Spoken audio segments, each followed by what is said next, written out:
नमस्कार शेतकरी मित्रांनो, आज 19 मार्च मंगळवार. आज राज्यातील हवामानाचा अंदाज आपण पाहूयात.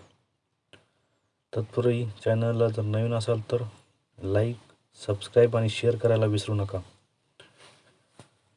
आज राज्यामध्ये विदर्भ, मराठवाड्यात पाऊस आणि गारपिटीचा इशारा कायम ठेवण्यात आलेला आहे.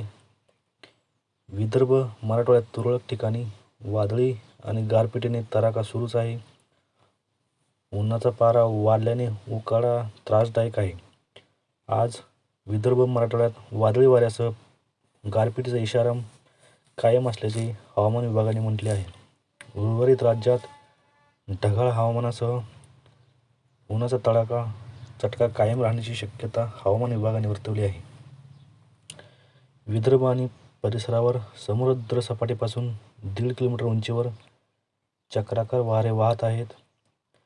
या चक्राकार वाऱ्यापासून दक्षिण तामिळनाडूपर्यंतचा हवेचा कमी दाबाचा पट्टा सक्रिय आहे.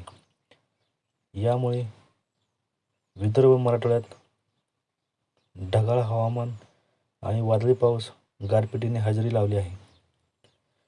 विदर्भातील नागपूर, भंडारा, गोंदिया, चंद्रपूर या जिल्ह्यात वादळी पाऊस आणि गारपिटीचा ऑरेंज अलर्ट देण्यात आला आहे.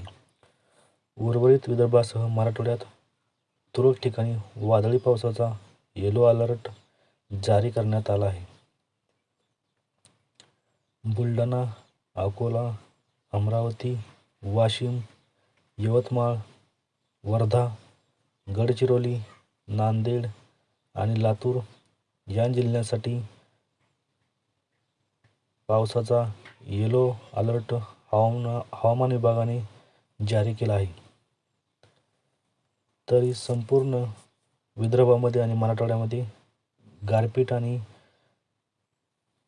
पावसाचा इशारा कायम ठेवण्यात आला आहे, असा हवामान विभागाचा अंदाज आहे. चॅनलला नवीन असाल तर लाईक आणि सबस्क्राईब आणि शेअर करायला विसरू नका. धन्यवाद.